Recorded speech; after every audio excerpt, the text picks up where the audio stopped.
Bismillahirrahmanirrahim. Assalamualaikum warahmatullahi wabarakatuh dan salam sejahtera. Okey, hari ini kita akan masuk bab 9 iaitu bab tentang haba. Okey, kita akan tengok dahulu sumber haba. Untuk organisma di bumi, matahari merupakan sumber utama haba. Okey, haba juga kita boleh dapat daripada daripada daya geseran. Daya geseran apabila kita menggosok kedua-dua tapak tangan kita juga membebaskan tenaga haba. Okey, haba juga boleh didapati daripada peralatan elektrik dan juga pembakaran bahan api. Okey. Yang pertama kita akan tengok hubungan antara suhu dan haba. Okey, kalau tengok pada sini, haba merupakan satu bentuk tenaga. Satu bentuk tenaga yang mana dia dipindahkan daripada kawasan yang bersuhu tinggi ke kawasan yang bersuhu rendah. Okay, kita tengok animasi ni, yang mana dia bergerak daripada suhu tinggi ke kawasan suhu rendah. Haba itu dipindahkan melalui molekul. Okey, suhu pula merupakan satu sukatan darjah kepanasan atau kesejukan suatu objek. Suhu dia diukur menggunakan termometer, ada termometer badan ataupun termometer makmal. Ya, suhu merupakan darjah kepanasan. Kalau haba tadi satu jenis tenaga. Okey, kalau kita tengok pada gambar ni, gambar menunjukkan kedua-dua bikar mempunyai suhu yang sama. Tetapi sebenarnya kandungan habanya berbeza. Kenapa haba berbeza? Okay. Dapat kita perhatikan perbezaan antara dua gambar ni. Kita nampak isi padu bikar A ni lebih banyak berbanding bikar B. So isi padu bahan menyebabkan kandungan haba berbeza walaupun suhu sama. Okey. Jika kandungan haba sama, ia juga boleh menyebabkan suhu berbeza. Okey. Haba ni bergantung kepada haba yang dibekalkan. Okay. Walaupun kita bekalkan haba yang sama, tapi disebabkan isi padu bahan berbeza, okay, zarah-zarah yang bergerak dalam bahan ini okay, berbeza, menyebabkan suhu dia berbeza. Walaupun kandungan habanya sama. Okay. So, suhu adalah darjah kepanasan atau kesejukan, manakala haba adalah tenaga. Tenaga yang kita akan belajar bagaimana dia dipindahkan. Okay. Tenaga itu dipindahkan daripada kawasan yang bersuhu tinggi ke kawasan yang bersuhu rendah. Okay. Ada 3 cara, iaitu melalui konduksi, kedua perolakan, ketiga sinaran. Okey, perbezaan, boleh? Perbezaan yang pertama adalah apa itu haba? Haba merupakan bentuk tenaga.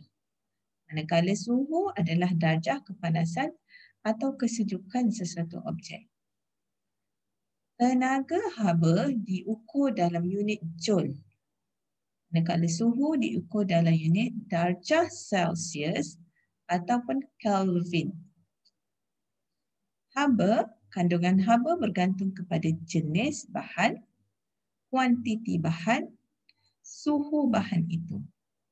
Manakala suhu dia bergantung kepada darjah pergerakan zarah-zarah yang terdapat di dalam bahan itu. Darjah pergerakan nanti kita akan baca. Okey. 9.2 kita akan masuk pengaliran haba dan bagaimana mencapai keseimbangan terma. Okey, kita tahu tadi aliran haba itu mestilah daripada kawasan yang panas ke kawasan yang sejuk.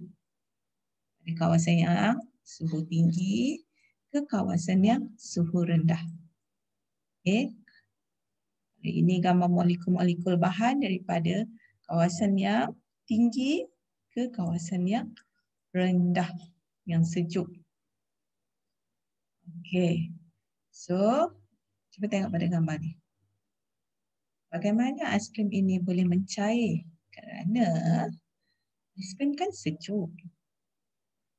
Haba yang panas di sekeliling aiskrim akan diserap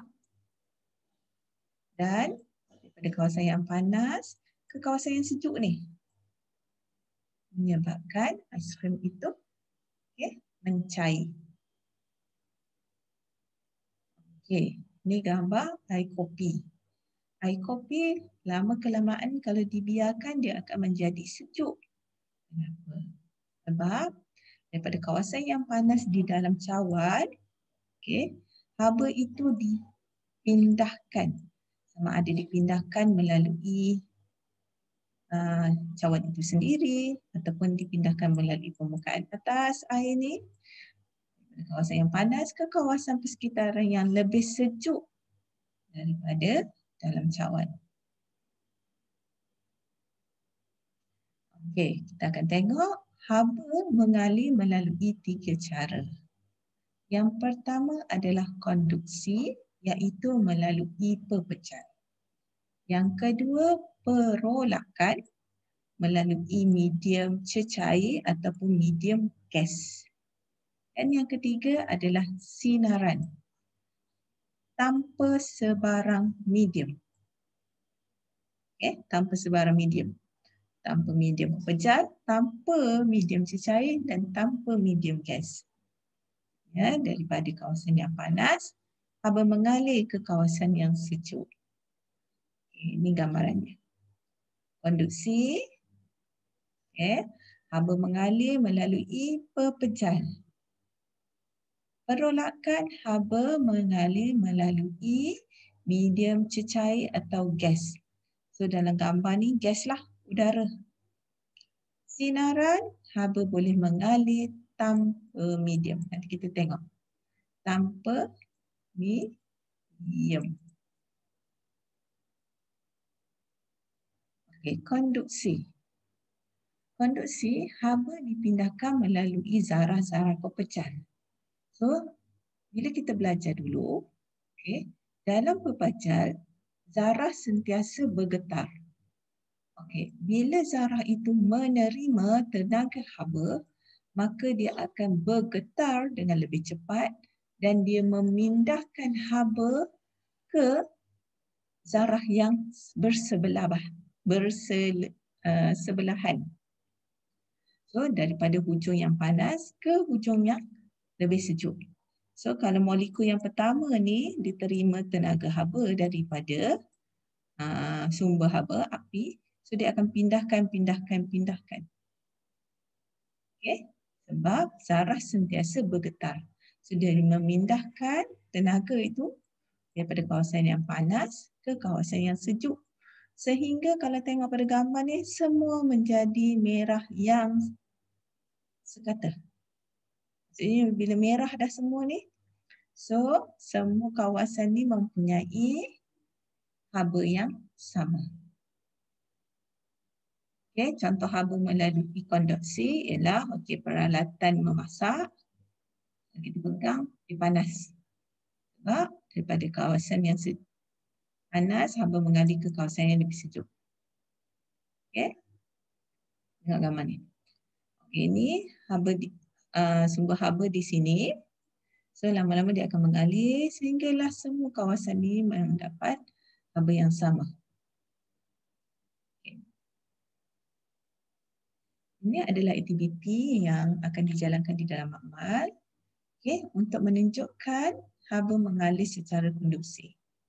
So kalau daripada sini secara ramalannya, bila kita bekalkan sumber haba dari hujung perut, kita nak pastikan yang mana, kita nak tengok yang mana paku tekan yang jatuh terlebih dahulu. Kalau kita faham konsep, haba mengalir daripada sini.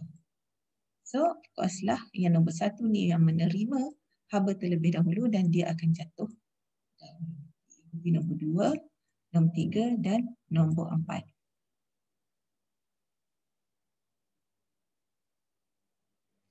Okey. Cara yang kedua ialah perolakan. Perolakan untuk medium cecair dan medium gas. Kenapa kedua-dua medium ini? Perolakan adalah pemindahan haba melalui bendalih. Maka cecair dengan gas kan boleh mengalir. So, bendalih mengembang dan menjadi kurang tumpat. Bila dia kurang tumpat, dia akan bergerak ke atas. So, bendalih yang sejuk di kawasan atas lebih tumpat. Bila lebih tumpat, dia akan turun ke bawah.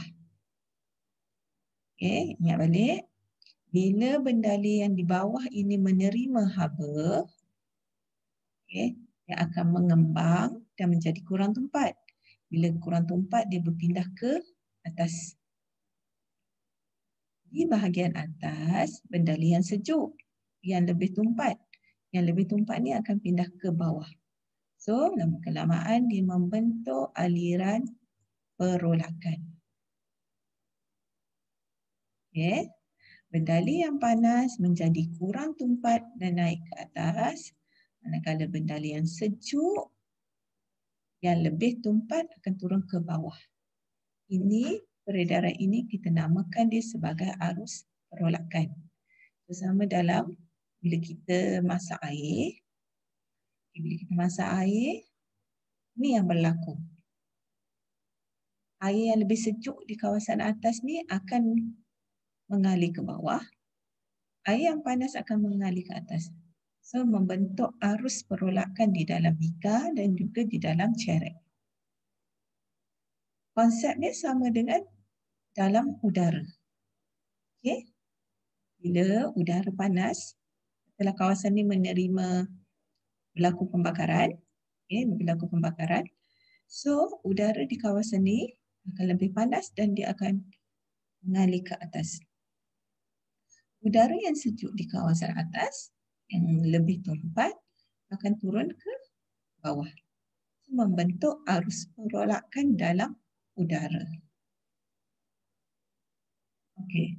Yang ketiga adalah sinaran. Jadi sinaran iaitu haba dipindahkan tanpa medium. Ataupun kita kata dalam keadaan vakum. Okey. Bergantung kepada kadar alirannya bergantung kepada jenis permukaan, suhu dan luas permukaan. So, kita tahu di angkasa ruangnya vacuum. Tak ada udara di ruang angkasa. So, bagaimana tenaga haba dengan tenaga cahaya itu sampai ke bumi? Melalui konsep sinaran.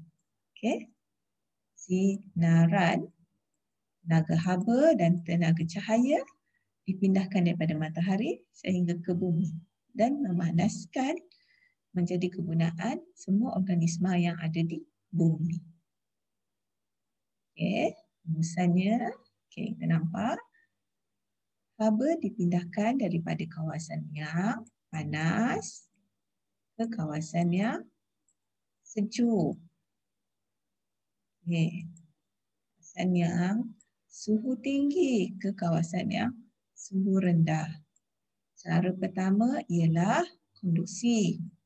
Konduksi ini melalui pejan.